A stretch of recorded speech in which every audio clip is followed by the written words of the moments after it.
మను గారు okay sir. ఊరు ఆ నాయకులు కూడా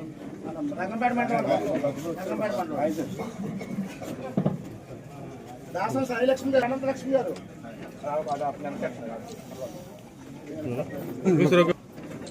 వేగోళ్ళ లక్ష్మి గారు,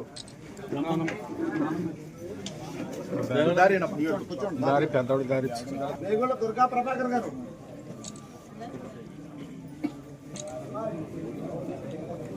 సరేనమ్మా. గోవిందమ్మ గారు, తిక్సెట్టి గంగాభావని గారు, ఓకే సార్. సకలే పాప గారు, ఓకే సార్. ఓకే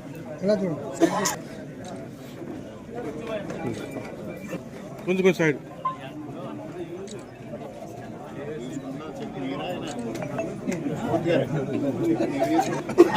ఆయన బాబు మర్చిపోయాడు కెమెరా.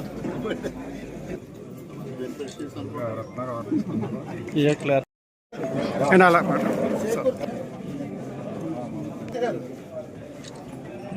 Okay sir.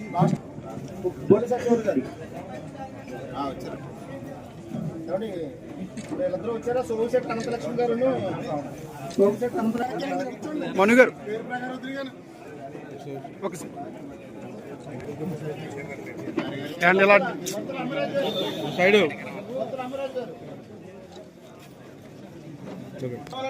గారు ఇచ్చేవాళ్ళు లబ్ధిదారులు తెలుస్తుంది. అందరం పట్టుకుంటే అందరూ కదా ఫోటోలో.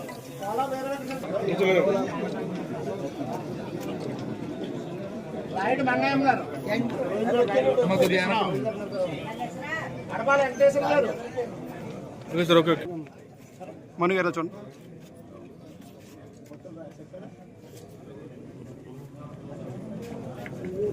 Okay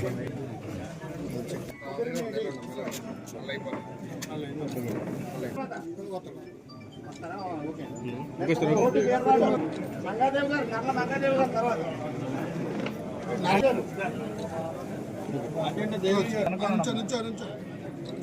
okay sir. Okay okay sir. Okay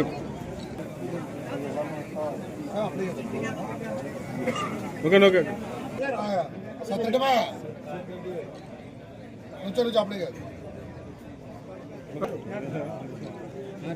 Subbalakshmi గారు,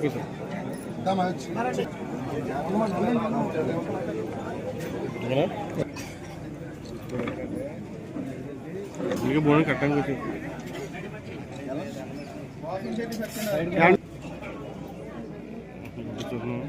వచ్చేస్తుంది చూడకే మీరు విజయలక్ష్మి గారు, విశాఖపట్నం అప్పారావు గారు, Visakhapatnam Apparao garu, okay okay okay okay okay Haimavathi garu, Kadivada Haimavathi garu, okay sir. Okay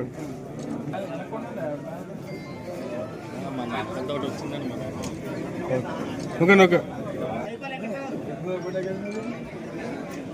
okay sir. Okay okay sir. Okay okay go వెళ్ళిపోన్నా నేను. Okay sir. Okay okay sir. Okay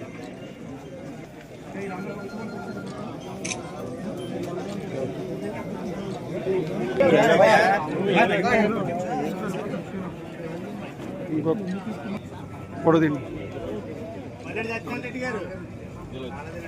okay sir. Okay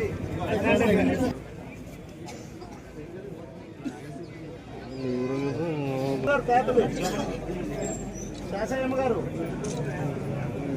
okay sir. Sasayyamma garu, Muppudu Ganaraju garu, okay sir. Okay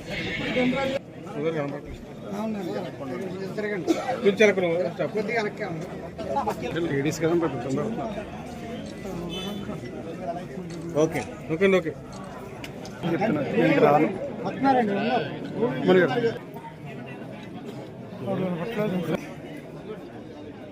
okay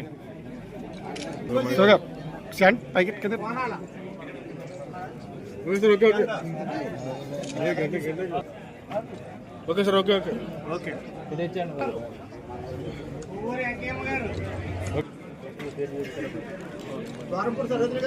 గారు మామూలు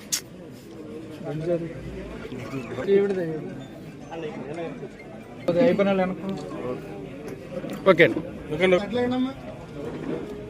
okay okay దానికి కూర్చో జనం లేపాలి ఇంకా okay okay sir photo దాని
ఓకే వస్తున్నారండి ఉన్నారు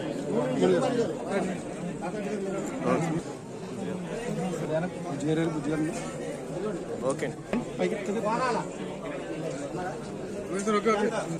మీరు ఒకసారి ఎలా ఉండండి చేతులు okay sir okay okay okay sir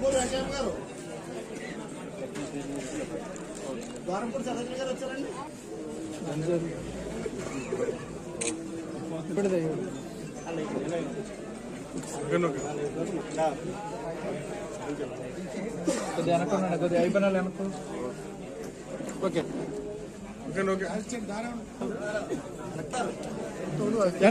senior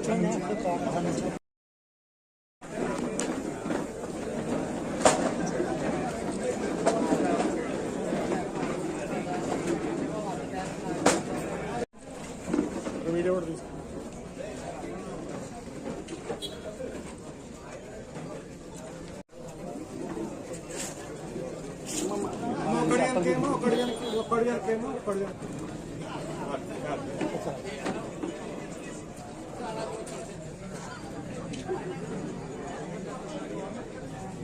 ఓకేనా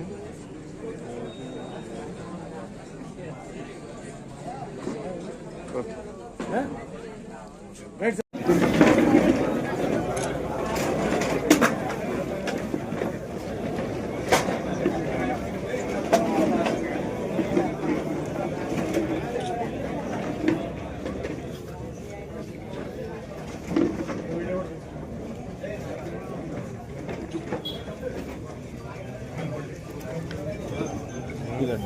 ఈ సత్రెడ్డి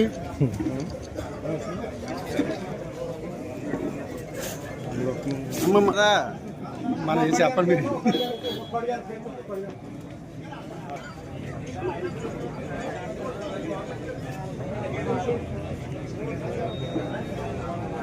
మందులు పడుతున్నామో వాళ్ళందరికీ రిలీఫ్ కలిగించేలాగా ఈ చెక్కులు రావడానికి ముఖ్య కారణం మన గౌరవ శాసనసభ్యులు నల్లబెల్లి రామకృష్ణారెడ్డి గారికి.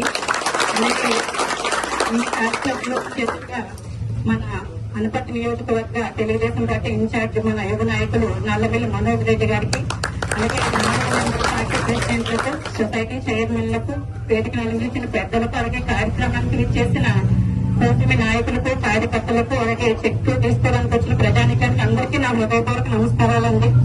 ఎందుకంటే ఈ రోజు మనకి మన గౌరవ శాసనసభ్యులు, ఎందుకంటే ఆయన చిన్న సర్జరీ చేయించుకుని ఆరోగ్యరీత్యా కూడా కొంచెం ఇబ్బందిగా ఉన్నా కూడా ఆయన వచ్చినప్పటి నుంచి కూడా జనసంద్రంలోకి జనాలందరూ కూడా ఆయన్ని మేము పలకరించడం పోయి ఆయన్ని చాలా డిస్టర్బ్ చేస్తున్నాం.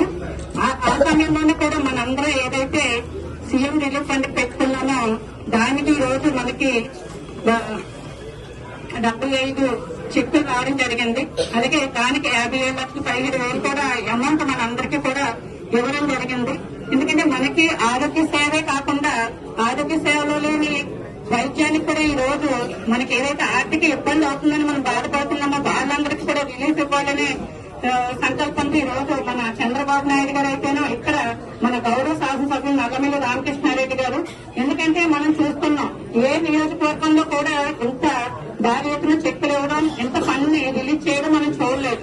మన గ్రామాల్లోకి ఎప్పుడైనా మన గౌరవ శాసనసభ్యులు రాగానే మనం అందరం అడుగుతున్నాం, ఇక్కడ వీళ్ళు ఇంత వైద్యం చేయించుకున్నారండి, దానికి ఎన్టీఆర్ ఆరోగ్య సేవలో ఇది వర్తించటం లేదు, మాకు ఇది ఆర్థిక సహాయం మాకు చేయవలసిందిగా మన గౌరవ శాసనసభ్యులు అందరినీ కూడా ప్రతి గ్రామం వెళ్ళినప్పుడు మనం అడగటం జరుగుతుంది.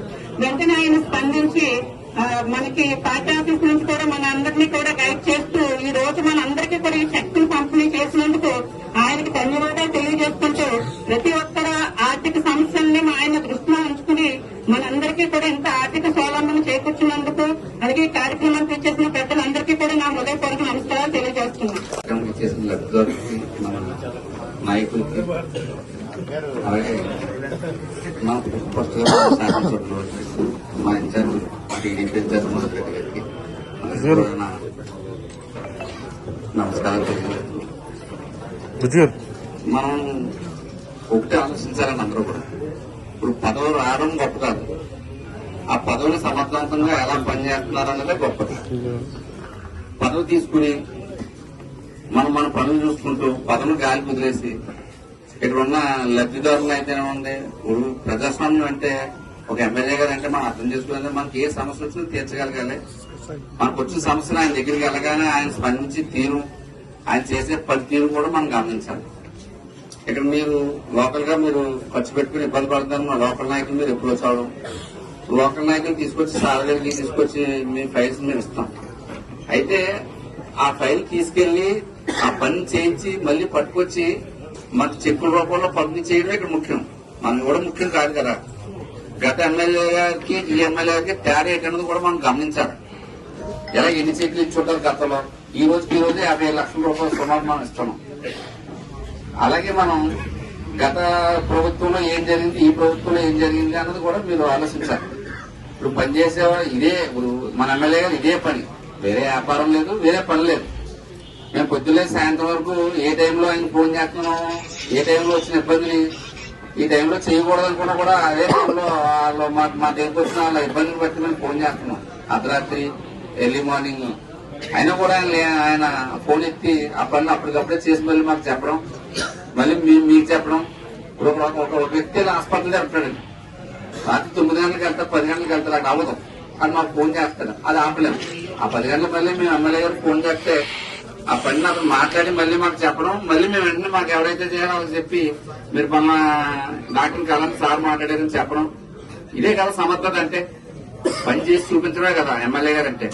ఇప్పుడు ఓట్లు వేసుకుని నాకు వ్యాపారం ఉంది, నా వ్యాపారం నేను చేసుకుంటూ నాకు ఖాళీ అయినప్పుడు మీకు సేవ చేసే వ్యక్తులు కావాలా, మనకు అన్నిత్యం మన సేవలో ఉంటూ మనం ఏ టైం వెళ్ళినా ఇదే వ్యాపారంగా ఆయన చూస్తూ మన సేవ చేయడమే ఆయన వ్యాపారం తప్ప వేరే పని లేదు ఈ కుటుంబానికి ఎప్పుడు కూడా. మన నియోజకవర్గంలో వేరే పార్టీకి చెందిన ఎమ్మెల్యేలు మీరు పోల్చండి, ఈ కుటుంబం ఎన్నాళ్ళు బట్టి ఉంది. ఎమ్మెల్యే మన ఎన్టీ రామారావు గారు పార్టీ పెట్టినప్పటి నుంచి కూడా మోహన్ రెడ్డి గారు ఈ పార్టీలో ఉన్నారు. అప్పటి నుంచి చూడండి, ప్రతి ఎమ్మెల్యేకి ఒక వ్యాపారం ఉంటది, ఆ వ్యాపారంతో వాళ్ళ వ్యాపారం చూసుకుంటూ మనం సేవ చేస్తారు వాళ్ళు తోచింది. అది ఈ కుటుంబం చూడండి, ప్రతిరోజు కూడా మానవ సేవ మాధవ సేవ. మనం ఉన్న సమస్యలు తీర్చడం వాళ్ళ పని తప్ప వాళ్ళకి వేరే పని లేదు, వేరే పని లేదు, వేరే వాళ్ళకి వ్యాపకాలు లేవు. అది కూడా గమనించాలి మీరు. అందుకని ఇలాంటి నాయకులు మనం గుర్తించాలి, గౌరవించాలి. మేము కోరేది ఒకటే, ఇలాంటి నాయకులు ఉంటే వాళ్ళు రోడ్లు చూస్తున్నారు.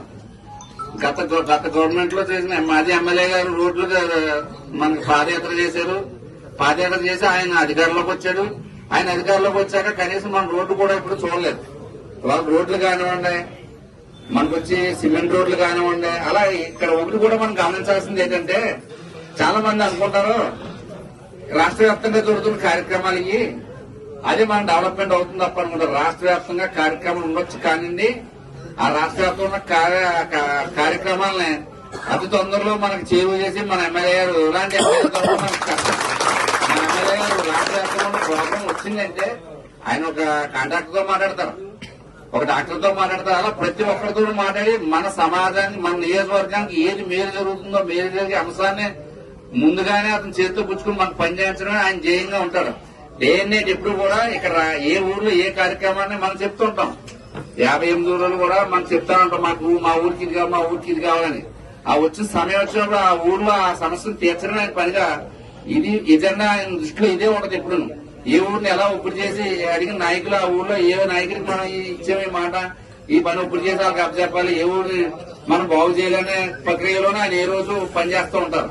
కాబట్టి మీకు నేను చెప్పేది ఒకటే, ఖచ్చితంగా మరలా కూడా మన రామకృష్ణారెడ్డి గారిని మన ఎమ్మెల్యేగా చేసుకోవాల్సిన బాధ్యత మన అందరికీ ఉంది. ఇవాళ మనం ఏదో కార్యక్రమం వచ్చింది పని చేయించుకున్నాం కాదు. ఇలాంటి నాయకులు ఉంటే ఇవాళ మీ కుటుంబానికి ఎలా ఉపయోగం, ఇంకో కుటుంబానికి కూడా ఉపయోగపడాలంటే మనం చేయవలసింది ఒకటే, ఆయన నాయకత్వాన్ని బలపరచడం తప్ప మనం ఏమి కష్టపడక్కర్లేదు, మనం ఏమి బరువులు మోయక్కర్లేదు. మీ పరిస్థితిలో ఏదో ఒక చేదోడికి సాయం చేస్తే మీరంతా బలపడుతున్నారు. అలా రేపొద్దు మీకు లాంటి ఇబ్బంది పడే వాళ్ళు కూడా ఇంకొకరికి సాయం చేయాలంటే ఆయన మాత్రం ఎమ్మెల్యేగా ఉంటేనే ఈ పనులన్నీ చేయగలుగుతాం. వేరే వాళ్ళు అయితే ఈ లోటుని భర్తీ చేయలేరు. డే నైట్ రాజకీయం చేసే వాళ్ళు అలాగే ఉంటదండి. ఆయన ఆ కుటుంబం పనితీరే అంత, ఆ దగ్గర కూర్చొని పని చేయడం తప్ప వేరే పనే లేదు వాళ్ళకి. అలాంటి వాళ్ళు బలపరచడం, మళ్ళీ వాళ్ళ నాయకత్వాన్ని మనం మన ఎమ్మెల్యే గారు మళ్ళీ ఎమ్మెల్యే గారు మనం చేసుకునే బాధ్యత మీ అందరి మీద ఉంది. అది మీరు ఓటు చేస్తే సరిపోదండి. మీ ఓటుతో పాటు మీ పక్క 10 మంది చేత చెప్పి ఆ పనితీరుని తేడా చూపించి మనం ఓటు వేయాల్సిన బాధ్యత మాతో పాటు మీ అందరి మీద ఉందని నేను భావిస్తూ మీ అందరికీ ఒకటే కోరుతున్నాం. మళ్ళీ మన రామకృష్ణారెడ్డి గారిని ఎమ్మెల్యేగా చేసుకోవాల్సిన బాధ్యత అవసరం మనకు ఎంతగానో ఉందని మీరు సహకరించారని కోరుకుంటూ అవకాశం ఇచ్చిన పెద్దలందరికీ ధన్యవాదాలు. మరి రోజు ముఖ్యమంత్రి సహాయం గురించి అనపర్తి నియోజకవర్గానికి భారీ స్థాయిలో నిధులు ఇచ్చినటువంటి మన ప్రీతక శాసనసభ్యులు నల్లమల రామకృష్ణారెడ్డి గారికి, అలాగే మనకి తెలుగుదేశం పార్టీ ఇన్ఛార్జి అయినటువంటి నల్లమల మనోహర్ గారికి, అలాగే సూర్యకుమారి గారికి, వేదిక మీద ఉన్నటువంటి కూటమి నాయకులకు, అలాగే వేదిక మీద ఉన్నటువంటి అనపర్తి నియోజకవర్గ ప్రజలకి అందరికీ నా హృదయపూర్వక నమస్కారాలు. మరి ఈ రోజు మనం ఈ కార్యక్రమం జరపాలని ముఖ్య ఉద్దేశం, మన నాయకుడు రామకృష్ణారెడ్డి గారు ఎంతో శ్రద్ధతో ప్రతి గ్రామంలోనూ కూడా మరి కొన్ని ఆరోగ్యం అయినా మన సొంత డబ్బులతో కట్టుకున్నటువంటి వైద్యానికి ముఖ్యమంత్రి సహాయ నిధిగా మరి మనకు ప్రతి గ్రామం నుంచి ఉన్నటువంటి ఎవరైతే ఇబ్బంది పడుతున్నారో వాళ్ళందరికీ కూడా మరి సీఎం సహాయ నిధి నుంచి చెట్టు నుంచి ఈ రోజు 50 లక్షల చొప్పున మన నియోజకవర్గానికి ఇవ్వడం జరుగుతుంది. మరి కొంచెం ఇది ఆరోగ్య రీత్యా ఇబ్బందికరంగా ఉన్నా కానీ ఏ కార్యక్రమం కూడా ఆగకుండా మరి మమ్మల్ని నడిపించినటువంటి మా నాయకులు మా అన్న కూడా ధన్యవాదాలు చెప్పాలి. ఎందుకంటే పండుగ ముందు నుంచి కూడా కొంచెం సిట్ అయినా కానీ ఇటు సీఎం నిరూపణలు కానీ ఆ నియోజకవర్గంలో జరుగుతున్న అభివృద్ధి కార్యక్రమాలు కానీ ప్రతి దాని మీద దృష్టి పెట్టి నియోజకవర్గంలో అభివృద్ధి నడుపుతున్నటువంటి మా నాయకులు రామకృష్ణారెడ్డి గారిని మళ్ళీ ఎమ్మెల్యేగా చేయాలని ఈ సభాముఖంగా తెలియజేసుకుంటూ మీ అందరికీ నా హృదయపూర్వక ధన్యవాదాలు కూడా సెలవు తీసుకుంటాం. మన శాసనసభ్యులు శ్రీ నల్లమల రామకృష్ణారెడ్డి గారికి, యువ నాయకుడు మనోహర్ గారికి హృదయపూర్వక నమస్కారాలు చేస్తూ, వేదిక మీద ఉన్న నాగవ్ గారికి, వేదిక మీద ఉన్న 4 మండల అధ్యక్షులకు, సూర్యకుమారి గారికి హృదయపూర్వక నమస్కారాలు తెలియజేస్తున్నాను. వేదిక మీద వివిధ గ్రామాల వచ్చిన కార్యకర్తలకు, నాయకులకు కూడా హృదయపూర్వక నమస్కారాలు తెలియజేస్తున్నాను. ఈ రోజు మన సీఎం రిలీఫ్ కార్యక్రమం మన ఎమ్మెల్యే గారి మీద పెట్టుకోవడం జరుగుతుంది. ఇది 57 లక్షల రూపాయలు సుమారు ఈ రోజు మన 4 మండలాల నుంచి ఎవరు అంటే చిన్న విషయం కాదు, ప్రతి గ్రామం నుంచి ఎన్ని అయితే మన సీఎం రిలీఫ్ ఫండ్కి అప్లై చేస్తున్నామో ప్రతి రూపాయి ప్రతి గ్రామానికి కూడా ఇవ్వడం జరుగుతుంది. ఒక ప్రాసెస్ ఇది మన అనపర్తి ఆఫీసులో ఇచ్చిన తర్వాత దీన్ని మన ఎమ్మెల్యే సార్ రాజధాని తీసుకెళ్లి అక్కడ సీఎం సేఫ్ ఆఫీసులో చేయించి ప్రతి ఫైల్ మీద సైన్ చేయించి పని తెచ్చుకుని తీసుకోవాలంటే ఇది చిన్న విషయం కాదు. ఈ గ్రామాన్ని ఎవరు వచ్చిన మీరందరూ కూడా దీన్ని ఆలోచించి రాబోయే రోజుల్లో మనందరూ ఒక ఐకమత్యంగా ఉండి ఈ ఎమ్మెల్యే గారు మళ్ళీ ఎమ్మెల్యే చేయాలని కోరుకుంటూ ఈ అభివృద్ధి పథకం అవసరాన్ని తెలియజేస్తున్నాను. సభ్యులు రామకృష్ణారెడ్డి గారికి, అలాగే వీరికి నిర్వహించిన ఎన్డీఏ కూటమి నాయకులందరికీ కూడా పేరు పేరున నా హృదయపూర్వక నమస్కారాలు. మరి ఈ యొక్క సీఎం రిలీఫ్ ఫండ్ ఇది ఖచ్చితంగా మరి మన జీవన విధానంలో చాలా మందికి చాలా అవసరం ఉంది. ఎందుకంటే మరి స్తోమతున్న వాళ్ళు అయితే ఈ అనారోగ్యం వచ్చినప్పుడు మరి కార్పొరేట్ హాస్పిటల్లో కానీ లేదా ప్రైవేట్ హాస్పిటల్లో చేయించుకోగలుగుతారు. మరి ఈ యొక్క స్తోమత లేని వారు ఖచ్చితంగా ఈ యొక్క ఆరోగ్య సమస్య వచ్చినప్పుడు ఈ యొక్క అమౌంట్ చాలా అవసరం. మరి ఇటువంటి స్కీమ్ని మనకు అందించాలంటే మరి మన రామకృష్ణారెడ్డి గారు లాంటి నాయకుల వల్ల అవుతుందండి. మరి సుమారు మన నియోజకవర్గంలో ఇంత పెద్ద ఎత్తున ఈ యొక్క అమౌంట్ తెచ్చినందుకు మన రామకృష్ణారెడ్డి గారికి ప్రత్యేక ధన్యవాదాలు తెలియజేసుకుంటూ మనం రానున్న కాలంలో మన అందరం కూడా మరి అందరూ సమీక్షతతో పనిచేసి ముందు రోజుల్లో కూడా మన యొక్క రామకృష్ణారెడ్డి గారిని మనకు నాయకులుగా ఎంచుకోవడానికి మన వంతు కష్టపడాలని చెప్పి ఈ యొక్క సందర్భంగా తెలియజేస్తుంటూ సెలవు తీసుకుంటాం. ముఖ్యమంత్రి గారు మనకి నియోజకవర్గంలో శాంక్షన్ చేయడం, ఆ చెక్కులు ఈరోజు మనం పంపిణీ చేయడం జరుగుతూ ఉంది. ఈ పంపిణీ కార్యక్రమానికి వచ్చేసిన మరి పెద్దలందరూ వేదిక పైన ఉన్న కూటమి నాయకులందరికీ పేరు పేరున హృదయపూర్వకంగా నమస్కారాలు.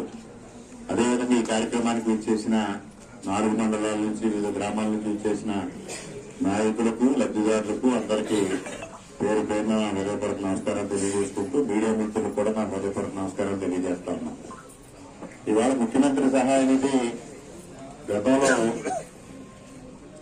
చంద్రబాబు నాయుడు గారు మొదటిసారి ముఖ్యమంత్రి అయినప్పుడు దీన్ని ప్రవేశపెట్టడం జరిగింది. ఎన్టీ రామారావు గారి టైంలో కూడా ఈ కార్యక్రమం చేపట్టారు. అప్పుడు యూనిఫారం గా ఒక 20,000 రూపాయలు మాత్రమే ఈ కార్యక్రమాన్ని ఇచ్చేవారు. అప్పుడు కూడా అతి తక్కువగా కొద్ది మందికి మాత్రమే ఇవ్వడం జరిగేది. ఆ తర్వాత 2014-19 మధ్య కాలంలో చంద్రబాబు నాయుడు గారు ముఖ్యమంత్రి అయిన తర్వాత కొద్ది పెద్ద ఎత్తున ఈ కార్యక్రమాన్ని తీసుకోవడం, ఆ రోజు కూడా మన నియోజకవర్గంలో దాదాపుగా 5 సంవత్సరాల కాలంలో 13 కోట్ల రూపాయలని ఆ రోజు ముఖ్యమంత్రి సహాయ నిధి కింద మనం ఎక్కడో కూడా జరిగింది. ఆ విధంగా మరలా 2019-24 మధ్య కాలంలో చూస్తే పూర్తిగా ఈ కార్యక్రమాన్ని నిర్వీర్యం చేశారు. ఏదో కొద్దిమందికి అడపా ఇవ్వడం తప్పించి అసలు పెద్ద ఎత్తున కాదు కదా, కొద్ది మాత్రం కూడా ఇవ్వని పరిస్థితిని మనం చూసాం. అసలు ముఖ్యమంత్రి సహాయ నిధి ఉందనే చాలా మంది మర్చిపోయారు. సాక్షాత్తు వైఎస్ఆర్సీపీ ముఖ్య నాయకుల విషయంలో కూడా ఆ రోజు ముఖ్యమంత్రి సహాయ నిధి అనేది వారికి అందన పరిస్థితి చూసాం. సంక్షేమం అందజేస్తున్నామని పెద్ద పెద్ద మాటలు చెప్పిన వ్యక్తులు ఇది ప్రధానమైన దీన్ని కూడా విస్మరించడం జరిగింది. మరలా ఇవాళ కూటమి ప్రభుత్వం వచ్చిన తర్వాత తీవ్రమైన ఆర్థిక సంక్షోభం ఉన్నప్పటికీ కూడా ఈ రోజు ముఖ్యమంత్రి గారు పెద్ద మనసుతో ఈ కార్యక్రమాన్ని చూసుకోవడం జరిగింది.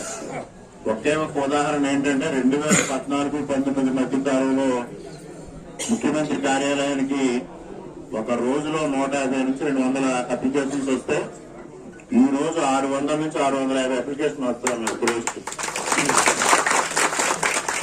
అయినప్పటికీ కూడా పెద్ద ఎత్తున ఈ సహాయం అందజేయడంలో ముఖ్యమంత్రి గారు చొరవ చూపించడం జరుగుతూ ఉంది. మరి ఒక పక్క ఏదైతే సూపర్ 6 కార్యక్రమాలని అమలు చేస్తూనే దీన్ని అదనంగా మరలా తీసుకుని ఈ కార్యక్రమాన్ని చేపట్టడం జరుగుతూ ఉంది. అదేవిధంగా అభివృద్ధిని ఏ విధంగా మనం చేస్తా ఉన్నామో కూడా మీరు చూస్తూ ఉన్నారు. అభివృద్ధి కార్యక్రమాలు ఓ పక్క, సంక్షేమ కార్యక్రమాలు ఓ పక్క, రెండు కళ్ళుగా భావించి ఇవాళ సమాంతరంగా ప్రభుత్వాన్ని నడుపుతూ కేంద్ర ప్రభుత్వం యొక్క సహకారంతో ఇవాళ పెద్ద ఎత్తున ఆంధ్రప్రదేశ్ రాష్ట్రాన్ని అభివృద్ధి చేసే దిశగా మన కూటమి ప్రభుత్వం ముందుకు వెళ్తా ఉంది. ముఖ్యంగా చంద్రబాబు నాయుడు గారు కానీ, పవన్ కళ్యాణ్ గారు కానీ జంటగా అత్యద్భుతమైన సమన్వయంతో ముందుకు తీసుకెళ్తా ఉన్నారు. మరి ముఖ్యంగా లోకేష్ గారు ఇవాళ యువతను ప్రోత్సహించడం కోసం, యువశక్తికి కొత్త రక్తం ఇవ్వడం కోసం, వారిని సమర్థవంతంగా పనిచేయడం కోసం, వారికి ఉద్యోగ అవకాశాలు కల్పించడం కోసం పరిశ్రమలు తీసుకురావడానికి ఏ విధంగా కృషి చేస్తా ఉన్నారో మీ అందరికీ తెలుసు. ఇవాళ గూగుల్ డేటా సెంటర్ ని విశాఖ తీసుకొచ్చారు. తీసుకొస్తే దానికి కూడా ఈరోజు కేంద్ర ప్రభుత్వం నిన్న బడ్జెట్ లో 2047 వరకు ట్యాక్స్ హాలిడే ఇవ్వడం జరిగింది. దానివల్ల మన రాష్ట్రానికి పెద్ద ప్రయోజనం చేకూరే విషయాన్ని కూడా ఈ సందర్భంగా ప్రతి ఒక్కరు గ్రహించాల్సిన అవసరం ఉంది. వైసీపీ నాయకులు మాట్లాడుతూ ఉన్నారు ఆంధ్రప్రదేశ్కి ఏం జరిగింది అని. ఒక్క రైల్వేలోనే 10,000 కోట్లు ఆంధ్రప్రదేశ్కి కేటాయించారు. అమరావతికి కేటాయింపులు జరిగాయి, పోలవరానికి కేటాయింపులు జరిగాయి. పూర్వోదయ పథకం కింద ఈస్ట్ కోస్ట్ జోన్ అంతా అభివృద్ధి చేసే పథకానికి నిధులు ఇవ్వడం జరిగింది. ఇవాళ హై స్పీడ్ కారిడార్లని ఆంధ్రప్రదేశ్ కి 2 కారిడార్లు వచ్చే విధంగా చేయడం జరిగింది. బుల్లెట్ ట్రైన్స్ కి ఆంధ్రప్రదేశ్ కి అవకాశం ఇవ్వడం జరిగింది. అదేవిధంగా బడ్జెట్ లేకపోయినప్పటికీ కూడా కేంద్ర ప్రభుత్వం సహకారం ఇస్తా ఉంది. అది ఒక ముఖ్యమంత్రి గారి వల్ల మాత్రమే సాధ్యమవుతా ఉంది. గతంలో ముఖ్యమంత్రి ఏం చేశారు? కేంద్ర ప్రభుత్వ సహకారం ఆయన దేనికి కోరారు? ఆయన వ్యక్తిగతంగా ఆయన కేసుల గురించి మాట్లాడుకున్నాడు. ఇవాళ చంద్రబాబు నాయుడు గారు కనీసం పదవుల కోసం కూడా మాట్లాడటంలా. ఆంధ్రప్రదేశ్ రాష్ట్రం ఏ విధంగా అభివృద్ధి చెందాలి అనే దిశగానే వారు ఆలోచిస్తా ఉన్నారు. ఆర్థిక సంక్షోభం ఉన్నప్పటికీ ఆంధ్రప్రదేశ్ రాష్ట్రాన్ని అభివృద్ధి చేయాలి, సంక్షేమ దిశగా తీసుకెళ్లాలని వారు ఆలోచన చేస్తా ఉన్నారు. ఇవాళ డబుల్ ఇంజిన్ సర్కార్ ఉంటే ఏ విధంగా అభివృద్ధి చెందుతుంది అనేది మనందరం స్లోగన్ ఇచ్చాం ఆ రోజు.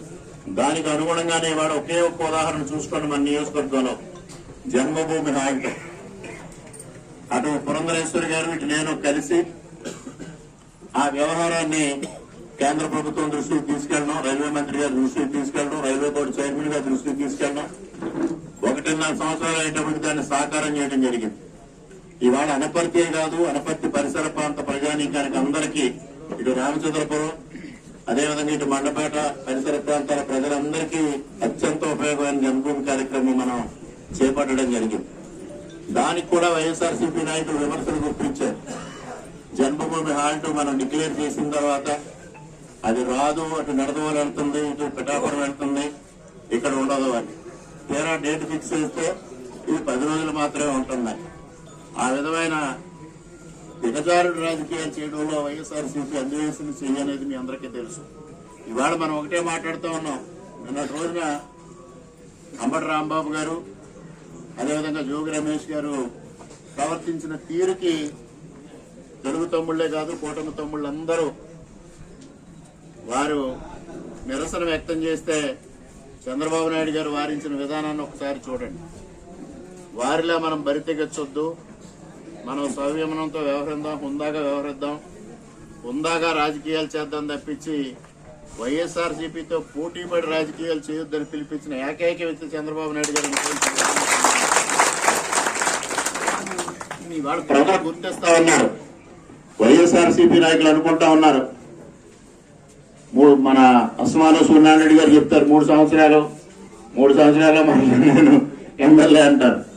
ఇటీవల కాలంలో 3వ నేషన్ అని ఇండియా టుడే సర్వే చేసింది. సర్వే చేస్తే ఇప్పుడు 4 సీట్లు ఉన్నాయి వైఎస్ఆర్సీపీ పార్లమెంట్ సీట్లు. అది 1 గాని 2 గాని 3 గాని వస్తే తప్పించి 4 ఖచ్చితంగా రావని చెప్పారు వాళ్ళు. 1 సీటు కూడా వచ్చే పరిస్థితి ఉంది. అదేవిధంగా దేశంలో ఎన్డీఏ కూటమి మరలా భారతీయ జనతా పార్టీ ఆధ్వర్యంలో ఎన్డీఏ కూటమి విజయం సాధిస్తుంది, ఇంతకన్నా మెరుగైన ఫలితాలతో అని వాళ్ళు స్పష్టమైన మెజారిటీ వస్తుందనేది కూడా చెప్పారు. దానికి కారణం కూడా చెప్పారు. ఆంధ్రప్రదేశ్ రాష్ట్రంలో చంద్రబాబు నాయుడు గారు పవన్ కళ్యాణ్ గారిని ఎందుకు సమర్థిస్తున్నారు అంటే సూపర్ 6 అద్భుతంగా అమలు చేశారు, మరోపక్క అభివృద్ధి చేస్తా ఉన్నారు అనేది ఇవాళ ప్రజలందరూ చెప్తా ఉన్నారు. బెంగళూరులో అక్కడ ప్యాలెస్ లో ఉండి వారు నేను ముఖ్యమంత్రి అని వారికి వారు హిప్నటిజం చేసుకుంటూ ఉంటారు. ఇక్కడ నరసింహంలో కూర్చుని నేను ఎమ్మెల్యే అని ఆయనకైనా సెల్ఫ్ హిప్నటిజం ఆ భ్రమల్లో ఉంటారు.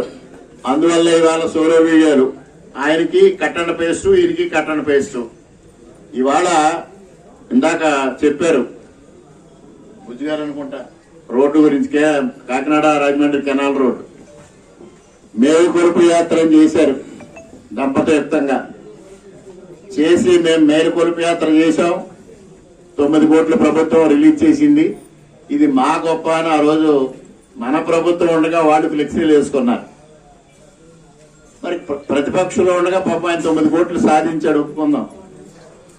అధికారానికి వచ్చిన తర్వాత 9 పైసలు కూడా సాధించలా.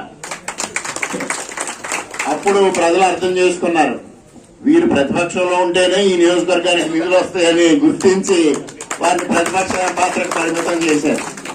అయినప్పటికీ వాళ్ళని గుర్తించరు పాపం. గుర్తించక 3 సంవత్సరాల తర్వాత నేనే అనుకోవడం. గెలుపు ఓటములు అనేది ప్రజలు నిర్ణయిస్తారు. బాధ్యత ఇచ్చిన తర్వాత బాధ్యతని సక్రమంగా నిర్వర్తించాల్సిన అవసరం ఉంది. ఇవాళ కాకినాడ రాజమండ్రి కెనాల్ రోడ్డుకి వారి నాయకులు వెళ్లి చాలా తప్పుగా మాట్లాడుతూ ఉన్నారు. ప్రజలు కనీసం కొంతైనా దానిపైన పనిచేయాలి అంటే అది బ్లాక్ లిస్ట్ లో పెట్టేశారు ఆ రోడ్ని. ఆ రోడ్డుకి నిధులు రావు ఎప్పటికైనా అన్నారు. ఇవాళ కూటమి ప్రభుత్వం వచ్చిన తర్వాత మొదట 7 కోట్లు, ఇప్పుడు 7 కోట్లతో 14 కోట్లు దాన్ని చేశాం. ఒక పక్క నేషనల్ హైవేస్ ఏదైతే రాష్ట్ర ప్రభుత్వం నుంచి ప్రతిపాదనలు వెళ్ళియో 38 ప్రతిపాదనలు వెళ్తే దాంట్లో 12వ ప్రతిపాదనగా రాజమండ్రి కాకినాడ కెనాల్ రోడ్ ని ముఖ్యమంత్రి గారు పంపించడం జరిగింది. మరి రెండో పక్కన పీపీపీ మోడల్ కింద ముఖ్యమంత్రి గారు రాష్ట్రంలో 18 రోడ్లు తీసుకుని అభివృద్ధి చేయాలని నిర్ణయం చేసి దానికి డిపిఆర్ చేయడం కోసం, సర్వే నిర్వహించడం కోసం ఒక సంస్థకి ఇచ్చారు. దాంట్లో 12 రోడ్లను సెలెక్ట్ చేశారు ముఖ్యమంత్రి గారు. ఆ 12 రోడ్లలో మనకు కాకినాడ రాజమండ్రి కెనాల్ రోడ్డు ఉందనేది కూడా ఈ సందర్భంగా తెలియజేస్తాను. దాదాపు 686 కోట్ల వ్యయంతో Kakinada Rajahmundry canal road 4 lane రోడ్డుగా అభివృద్ధి చేయడం కోసం ఇవాళ రాష్ట్ర ప్రభుత్వం దాదాపుగా ప్రతిపాదనలు సిద్ధం చేసింది. ఇక ఆమోదమే తర్వాయి. ఎక్కడైతే రోడ్డు పైన బిల్డింగ్స్ ఉన్నాయి, అనపర్తి, వేమగిరి, ఈ 2 గ్రామాలకి బైపాస్ రోడ్డు వస్తుంది. అదేవిధంగా కేశవరం, బ్రహ్మదేవం, వేట్లపాలెం 3 చోట్ల రైల్వే ట్రాక్, రోడ్డు, కెనాలు దగ్గరగా ఉంటాయి. కాబట్టి అక్కడ ఎలివేటెడ్ కారిడార్స్ అంటే ఫ్లైఓవర్ తీసుకొచ్చి అక్కడ వెడల్పుగా అక్కడ చేయడం జరుగుతుంది. ల్యాండ్ ఎక్వేషన్, రోడ్డు కాస్ట్ అంతా కలిపి 686 కోట్లు అవడం కోసం ఎస్టిమేట్ చేశారు. తప్పనిసరిగా తొందరలోనే మనం శుభవార్తలతో ముఖ్యమంత్రి గారి సహాయంతో ఇటువంటి ప్రగతి మనం సాధిస్తా ఉన్న నేపథ్యంలో ఇవాళ వారు తీసుకెళ్ళిపోండి. ఇటువంటి ప్రగతి మనం సాధిస్తా ఉన్న నేపథ్యంలో వారి పాపం అసహనానికి గురవడం సహజమైన పరిణామం. వారు నాయకులు, వారి కార్యకర్తలు వారే చెప్తా ఉన్నారంట, మనం జన్మభూమి హాల్ట్ ఎంత అద్భుతంగా జరిగిందో మీ అందరూ చూశారు. ప్రజానీకం ఏ విధంగా పాల్గొన్నారు. మన నాయకులే కాకుండా ప్రజలు కూడా స్వచ్ఛందంగా వచ్చి ఆ కార్యక్రమంలో పాల్గొన్నారు. మన కార్యక్రమం ముగిసి బయటికి వెళ్లిన తర్వాత ఖాళీ కుర్చీలు ఫోటోలు తీసుకుని ఇక్కడ ఎవరు లేదని పెట్టుకునే దౌర్భాగ్యమైన పరిస్థితికి రావడం అంటే అందున 35 సంవత్సరాల వైద్యుడిగా పరిణితి చెందాలి ఒక ఏదైనా వ్యక్తి. వైద్యుడిగా ప్రాక్టీస్ చేస్తే ఆ పరిణితి లేదు. 5 సంవత్సరాలు శాసనసభ్యునిగా చేశాం, ఆ పరిణితి లేదు. ఎందుకు వచ్చినా ఇది దాన్ని చూసే ప్రజలు అనుకున్నారు ఈయన చెప్పే మాటలకి, ఈయన మాట్లాడే సోలో వీడియోలకి విలువ లేదు అని. ఇవాళ మనం అభివృద్ధి చేసి చూపిస్తా ఉన్నాం. ఇవాళ అన్ని ఏదైతే మన దురదృష్టం ఏంటంటే 2018లో మనం మంజూరు చేసిన 100 కోట్ల రూపాయలని సూర్యనారాయణ వచ్చిన తర్వాత క్యాన్సిల్ చేయడం జరిగింది. దానిలో 1 కోటి రూపాయలు కూడా తిరిగి మంజూరు చేయలే. మరలా మన దురదృష్టం అంటే ఆ రోడ్లనే మంజూరు చేసుకుంటున్నాం. ఇవాళ మర్రిపూడి రాయబాపట్నం కానీ, రామవరం రాయవరం కానీ, గండేపల్లి రంగంపేట కానీ, అలాగే సింగంపల్లి, నల్లమిల్లి, దొంతమూరు కానీ అవే రోడ్లు.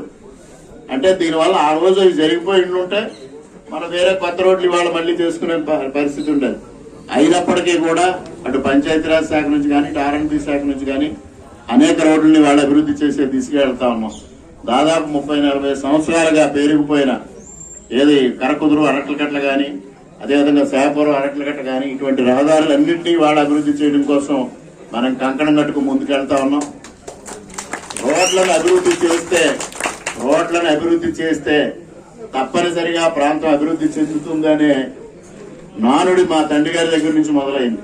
ఎందుకంటే రామవరం రాయవరం రోడ్డు ఆ రోజు చిన్న రోడ్డుగా ఉండి అనపర్తి రామవరం దాన్ని అభివృద్ధి చేస్తే ఆనాటి కాంగ్రెస్ నాయకులు విమర్శించారు, ఇక్కడికి ఇంత రోడ్డు ఎందుకు, మూలారెడ్డి గారికి కారు ఒకటే వెళ్తుందని.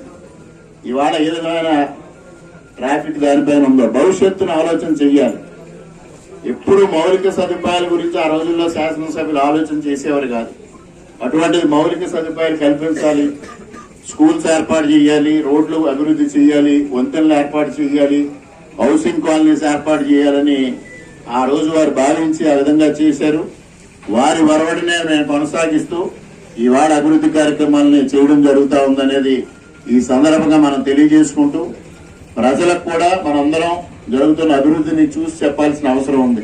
ఇటీవల కాలంలో నేను బయటకు వెళ్ళలేదు, కానీ కొంతమంది వచ్చి చెప్పారు కాకినాడ రాజమండ్రి కెనాల్ రోడ్ ని కుటుంబ సమేతంగా వచ్చి చూసి ఆనందించి వెళ్తా ఉన్నారని.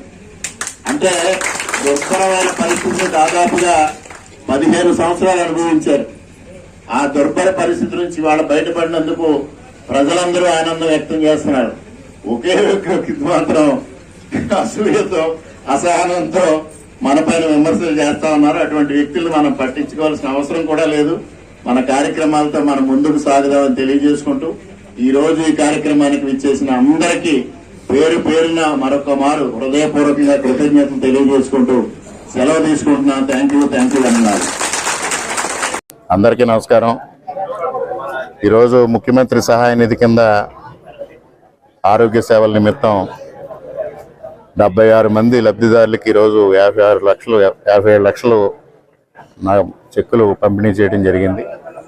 ముఖ్యంగా కూటమి ప్రభుత్వం వచ్చిన తర్వాత ఎన్టీఆర్ ఆరోగ్య సేవ కింద ఏవైతే సేవలు కవర్ అవ్వటం లేదో వాటి నిమిత్తం వైద్యం చేయించుకున్న వాళ్ళకి ఆర్థిక సహాయం అందించాలనే పెద్ద మనసుతో ముఖ్యమంత్రి చంద్రబాబు నాయుడు గారు ఈ కార్యక్రమం చేపట్టడం జరిగింది. గతంలో 2014-19 మధ్య కాలంలో కూడా పెద్ద ఎత్తున రోజు ముఖ్యమంత్రి సహాయ నిధి కింద ఆర్థిక సహాయం అందించడం జరిగింది. 2019 నుంచి 24 వరకు ఈ కార్యక్రమాన్ని పూర్తిగా నిర్వీర్యం చేశారు. జగన్మోహన్ రెడ్డి గారి హయాంలో ఏ విధమైన ఆర్థిక సహాయం రోగులకి అందని పరిస్థితిని మనం చూసాం. మరలా ఈరోజు ఆ కార్యక్రమాన్ని పునరుద్ధరించి ఇది హామీల్లో ఇచ్చిన కార్యక్రమం కాదు, సూపర్ 6కి అదనంగా ఈ కార్యక్రమాన్ని చేపట్టి ఇవాళ ఎవరైతే ఆపన్నహస్తం అందించాల్సిన వ్యక్తులు ఉన్నారో వారందరికీ పెద్ద ఎత్తున ఆర్థిక సహాయం అందించడం జరుగుతూ ఉంది. ఇంత పెద్ద ఎత్తున ఒకే రోజున 75 మందికి 57 లక్షలు ఇచ్చే కార్యక్రమానికి సహకరించిన ముఖ్యమంత్రి గారికి హృదయపూర్వకంగా కృతజ్ఞతలు తెలియజేసుకుంటూ భవిష్యత్తులో కూడా మరింత పెద్ద ఎత్తున ఈ కార్యక్రమాన్ని నియోజకవర్గంలో అమలు చేయడం కోసం కృషి చేస్తానని సందర్భంగా తెలియజేస్తా ఉన్నా.